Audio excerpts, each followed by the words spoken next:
ये कहानी है ऐसे हत्या की जिसने पूरे शहर को हिला दिया। एक ऐसा केस जिसमें कातिल कोई बाहरी इंसान नहीं, बल्कि वही बेटा था जिसने अपने ही माँ बाप को मौत के घाट उतार दिया। ये है मम्मी डैडी मर्डर केस। ये वारदात दिल्ली के एक पॉश इलाके में हुई। एक खुशहाल घराना, पापा बिजनेसमैन, माँ स्कूल प्रिंसिपल और उनका 20 साल का बेटा आकाश। बाहर से सब कुछ परफेक्ट दिखता था, लेकिन घर के अंदर हालात अलग थे। आकाश का लाइफस्टाइल बहुत महंगा हो चुका था। देर रात पार्टी, नशा और दोस्तों के साथ मौज मस्ती। मम्मी पापा अक्सर उसे डांटते थे। वारदात वाली रात खाने के वक्त बड़ा झगड़ा हुआ। पापा ने आकाश का कार्ड ब्लॉक कर दिया और कहा, कल से अपने खर्चे खुद उठाओ। ये सुनकर आकाश अंदर से आग बबूला हो गया। उसी रात उसने ठान लिया, या तो वो रहेगा या उसके मम्मी पापा।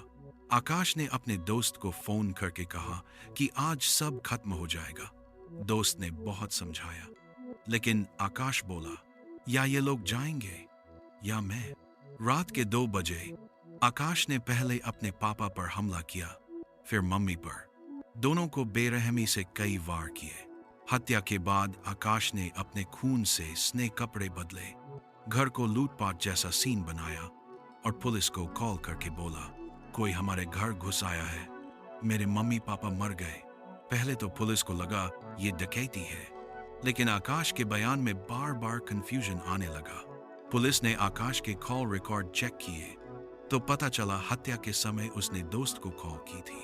दोस्त को पकड़ा गया तो उसने सब सच्चाई बता दी। जैसे ही पुलिस ने सख्ती से पूछताछ की, आकाश टूट गया और बोला, हाँ, मैंने अपने मम्मी पापा को मारा क्योंकि वो मेरी जिंदगी कंट्रोल कर रहे थे।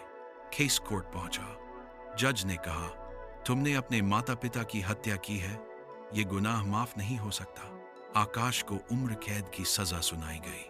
पूरा शहर सदमे में था। लोग कहते थे, कैसा जमाना आ गया है, बेटा ही माँ बाप का कातिल बन गया। आज भी वो घर वीरान है।